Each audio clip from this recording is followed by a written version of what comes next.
In the traditional martial arts school model, the star is the coach or head instructor. Right. And it's almost structured in the way of like a church, where like he's the guru, and everyone else is trying to attain whatever. That's so interesting. That's so true. Status he has, right? That's the traditional martial arts school model. I was obsessed, for whatever reason, with kind of finding the truth in fighting. And this was long before the existence of mixed martial arts or MMA. And so when I got out of the military, I had done some boxing.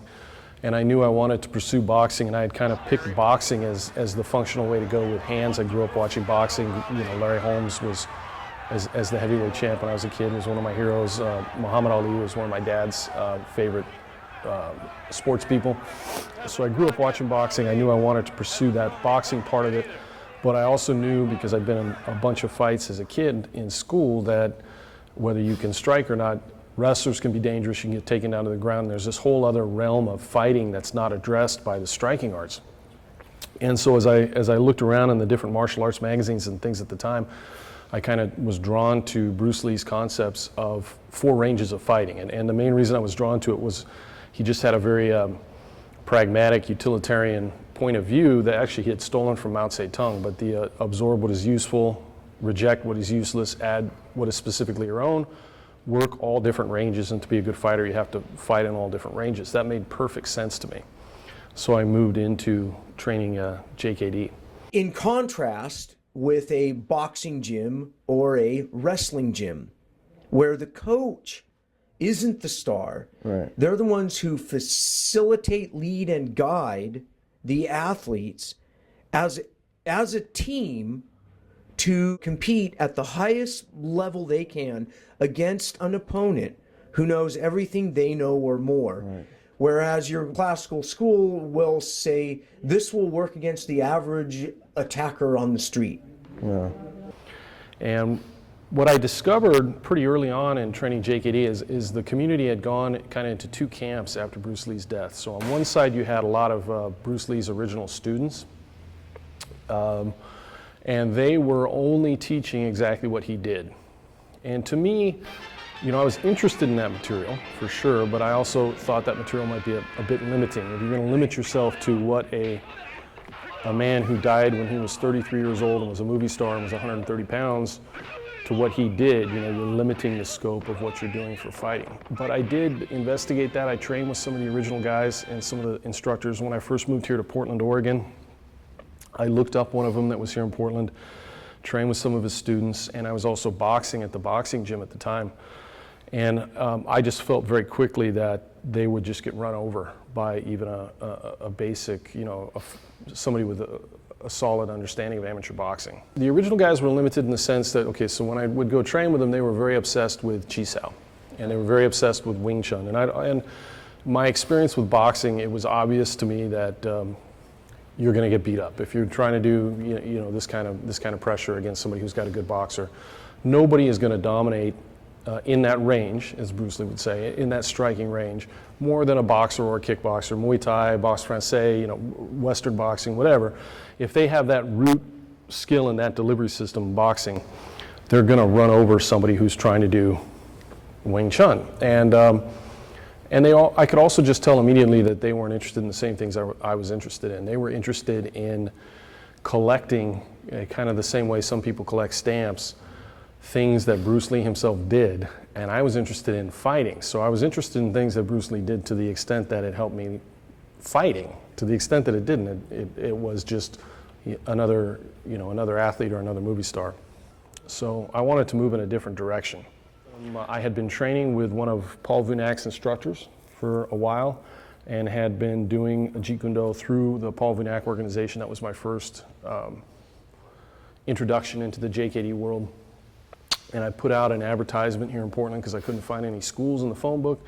And one of Inasano's instructors contacted me and we formed a friendship, and that's how I moved into the Jeet Kune Do concepts world.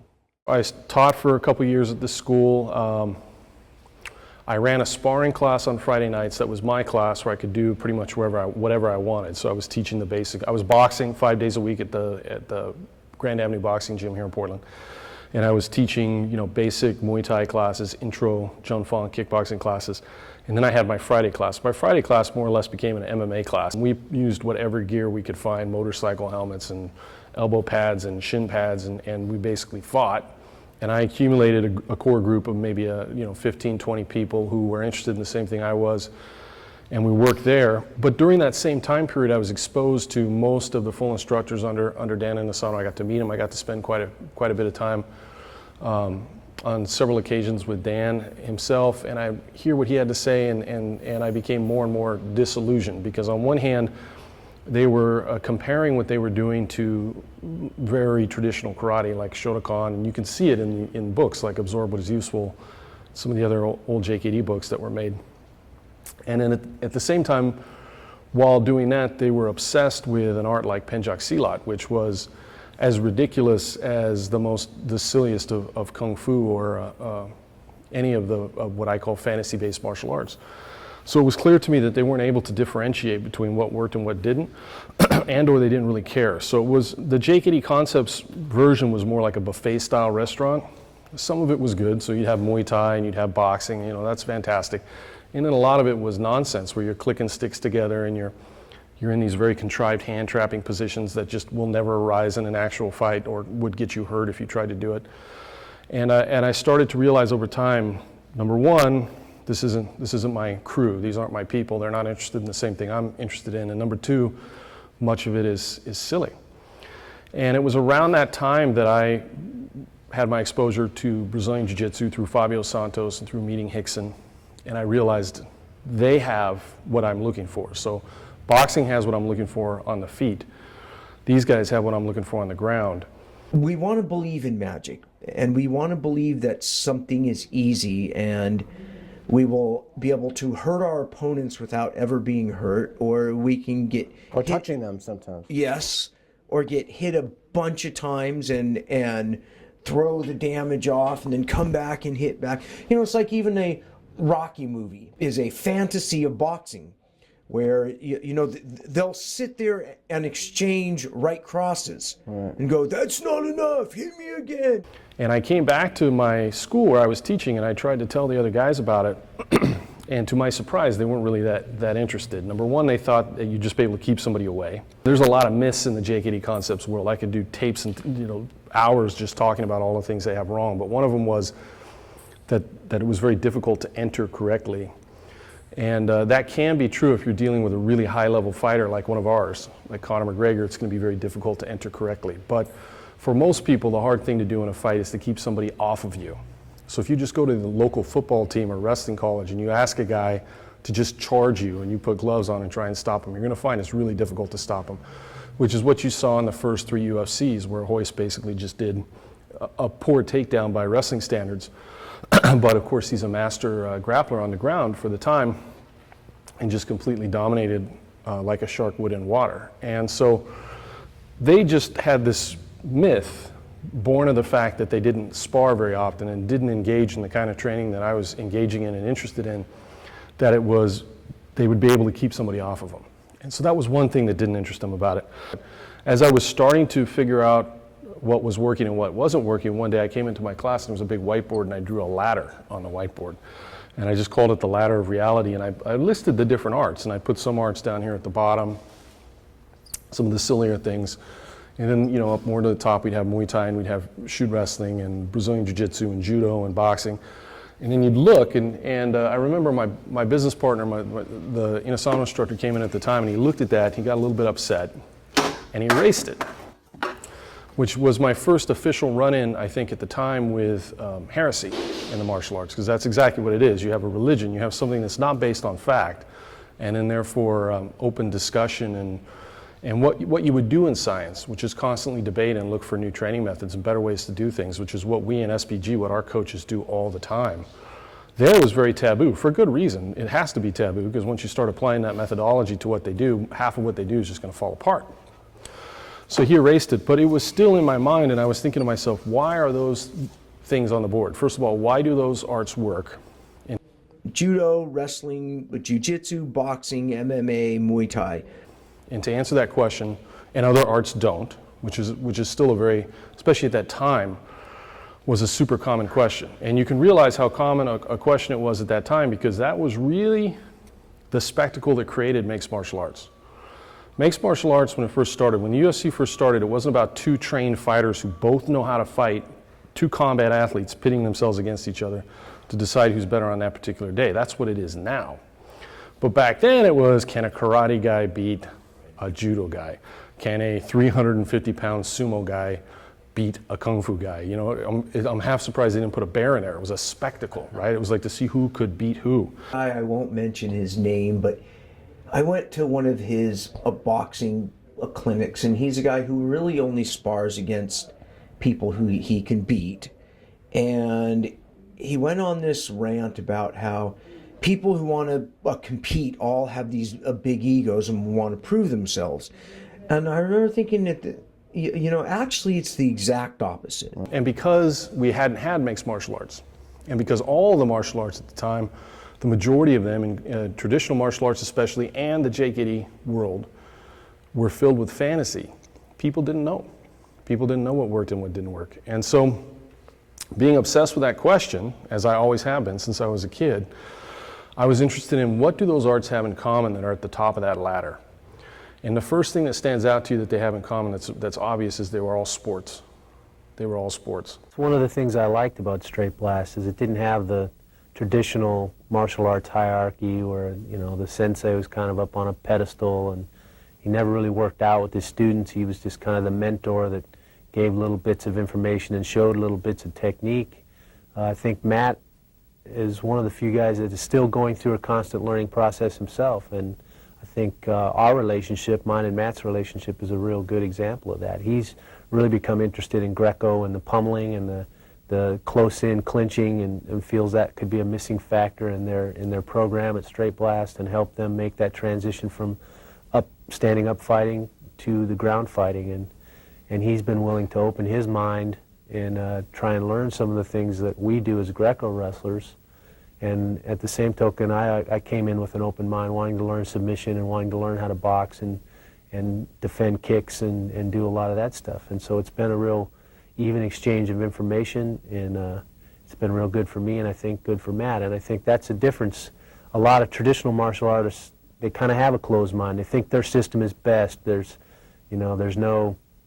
nothing any of the other systems can offer that are going to help them out that much. And this cross-training, this kind of exchange of information, I think is going to make us all better fighters. And so then the next question arises is, why is it that the sports, the arts that still contain a sport, are the ones that are actually effective against a resisting, aggressive opponent, not the ones that are designed for street or supposedly too deadly? And that brought me to the epiphany that really is what created SBG and what became everything SBG was about, and what launched our organization around the world, and that's Aliveness. What those sports had in common was an epistemology, and epistemology was working progressively against resisting opponents. Their form followed the function of what they were doing, right? They didn't try and do it the other way around. They didn't try and make fighting look like they wanted it to look, like a white crane or a monkey or whatever it happened to be. You're only allowed to use these tools, but you can't fight on the ground. But you can use your elbows, you can use your knees, you can use hands and feet. Over time, you're going to evolve a delivery system that looks a lot like Muay Thai. You're only allowed to fight on the ground and do submissions, but we're not hitting each other, but there's no time limits and there's no weight classes. You're going to evolve a system that looks like Gracie Jiu-Jitsu. And when you put those things together, you're going to evolve a system that looks like MMA. A lot of guys were starting to kind of peel away from their fantasy styles and wanting to try jiu-jitsu. It's like, I remember I was in England, I was in the north of England. This was like 1998. I taught a clinic, and there was a taekwondo school came, half of a kung fu school came, a judo clinic, because everybody was curious about jiu-jitsu. Yeah. And that in reality, martial arts are an exchange. And I think the fantasy arts are basically trying to avoid the reality that fighting is an exchange. Right. You need two skilled guys. Skilled boxers have to exchange blows. And fantasy arts are trying to say almost that if you learn this well enough, you will never get hit and be able to hit your opponent. Right. And that illusion, because no one wants to be hit, is what gets people hooked on them. Right. Is because you're chasing a dream of this thing that where I don't have to exchange blows. So once I understood aliveness, I kind of grokked aliveness and understood what it meant in deep down, then I realized I had to do my own thing. I went and opened up my own school. It's the first gym. It was in Couture, Oregon. I didn't want to compete directly with the guy I had been training with, so I opened up out there. It was about a 40-minute drive each way. Very tiny place. Right here, I only have the top floor. Okay. Let's see if that's open or not.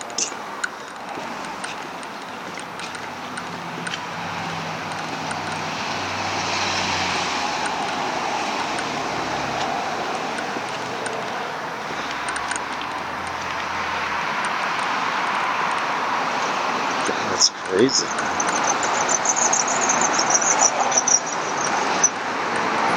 Ask him from upstairs. Yeah.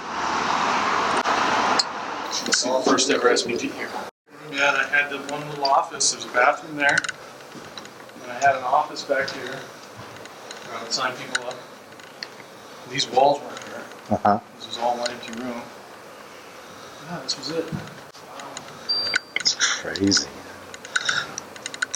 So walk me through, what was it like, the training up here? Well, this was all matted, so Craig had bought mats and blue mats, and we had these from here down towards the back. So it was one giant mat, which was nice. Some pictures on the walls of some of the guys I trained with. And that was it. It was just me teaching class right here. Yeah. Wow. A lot of memories here, I bet, man. Yeah. Yeah, this is where it all started. Daniel Doobie beat me up with boxing gloves on right here in this room. Made me look ridiculous and then invited me out to his island. Nice. Yeah. Pretty amazing, huh? Yeah, it really is.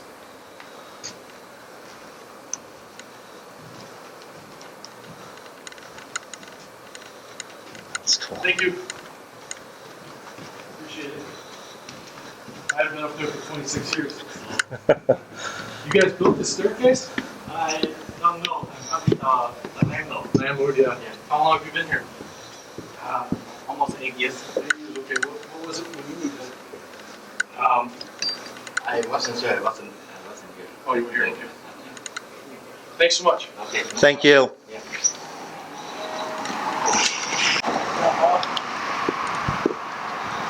As I'm here now, this seems like it was yesterday. No, this used to be the entrance.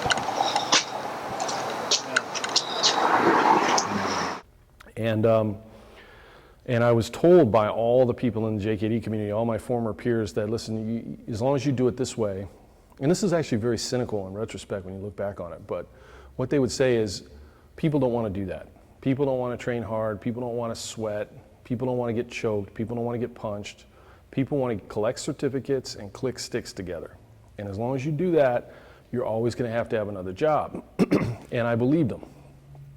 And I just thought, well, then I'm always going to have another job because I can't do what you're doing.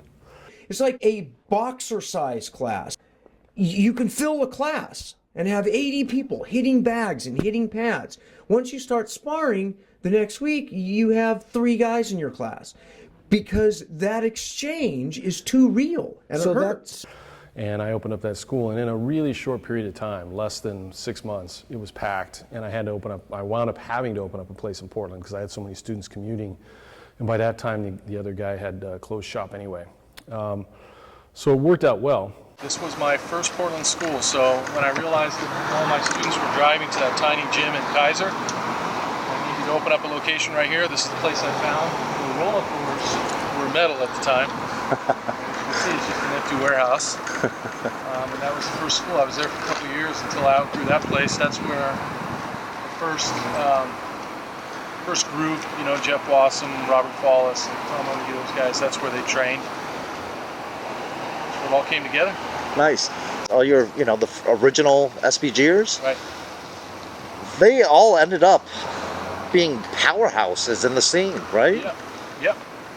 I mean, you even have Eric Hemphill. Eric's awesome. I don't want to leave Eric out. This is where Eric started. This is where Eric got his blue belt. Okay. He received his blue belt here. Yeah, Eric is fantastic.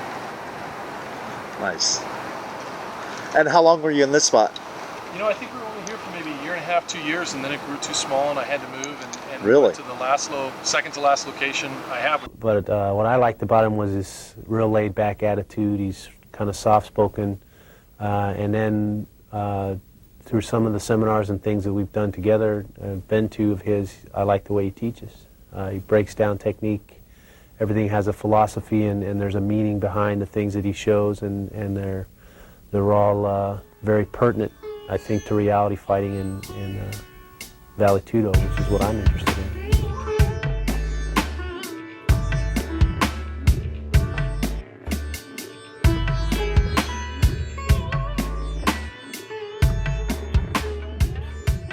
And the early curriculum for SBG, we had stand-up, we had my boxing, and then a bit of Muay Thai, a little bit of clinch incorporated from the Muay Thai, and then ground, the Brazilian Jiu-Jitsu. We were still missing a piece, and that piece was a detailed, intricate workings of the clinch, and that came to the organization through Couture when he walked into my gym in Salem to get ready for his UFC debut, and we trained.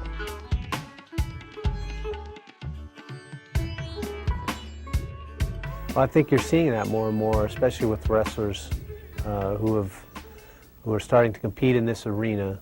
They have the ability to keep the fight on their feet if they wish to, or take the fight to the ground if they want to do that too. And there's that transition there in the takedown phase of fighting that I think wrestlers are real adept at, and that comes from being able to tie your opponent up and keep him on his feet, not allow him to take you down or go to his back and try and pull the fight to the ground.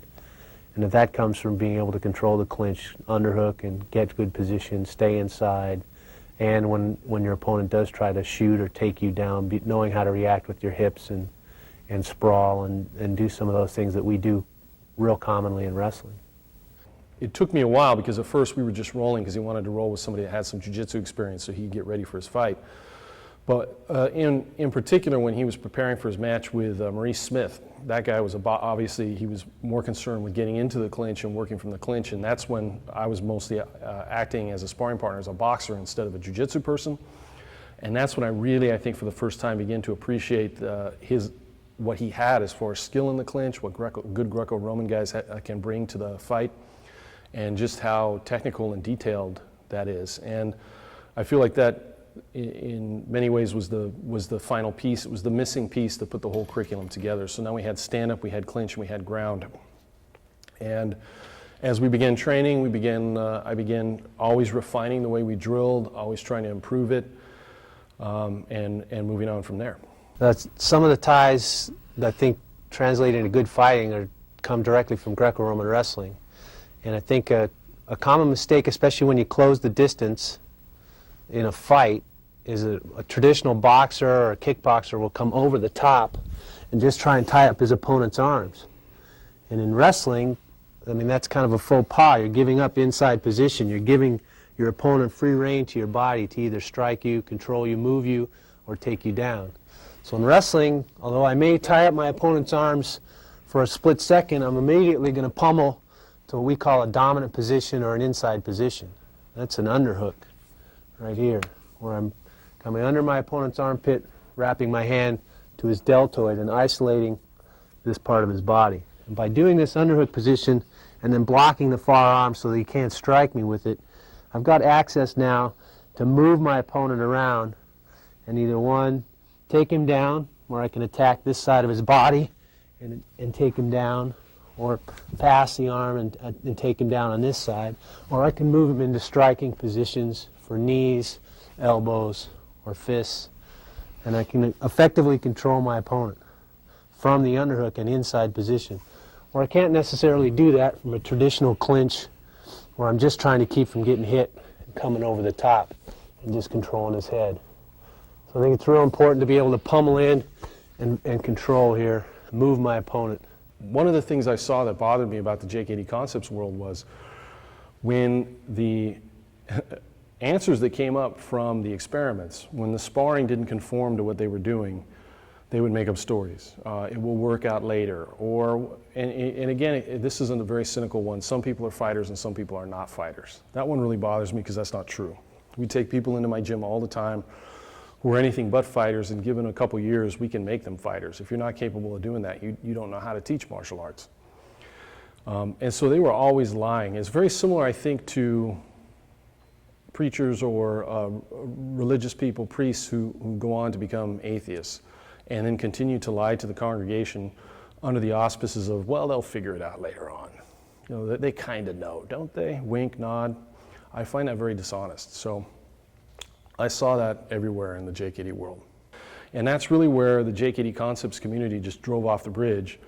I think the main problem they had, the thing that prevents that community or prevented that community from really becoming what they could have otherwise become, which was the leaders in mixed martial arts, was they don't understand that. You know, Dan and Asano would always say all arts have something to offer. All arts can be good in a particular context. But the fact of the matter is, not all epistemologies are equal, and depending on your question, some will actually move you further away from the answer, not closer to it. In our next episode, we'll flesh out the distinctions between the kind of epistemologies that take you closer to truth and the kind that move you further away from it. But to end this episode, I'd just like to thank some of the people some of the teachers and coaches who've helped me get where I am.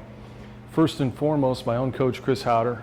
I've learned more from Chris than anybody else, and he's been with SBG since its very inception. Next, I think my coach, Jesse Sandoval. He's long since passed, but what I know about boxing, I know thanks to Jesse and the wisdom that he accumulated decades and decades ago. From the JKD world, I owed a debt of gratitude to Thomas Cruz, Paul Vunak, and Larry Hartzell. All three men helped me quite a bit. Fabio Santos, if it wasn't for Professor Fabio, who was one of Hull's first black belts, I probably wouldn't be doing a Brazilian Jiu-Jitsu today. It was his humbling lessons that got me on the mat. And last but not least, I have to say thanks to Rickson Gracie. It was his kind of wisdom that he was talking about at the time that helped me flesh out the idea of aliveness, and certainly helped me communicate it the way I did after listening to him speak. So without that concept of aliveness, SBG as it is today probably wouldn't exist. So we all owe Rickson a bit of thanks for that. So I'll see you in the next video, and remember, never barter truth for hope.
This is SBG, and you will be okay.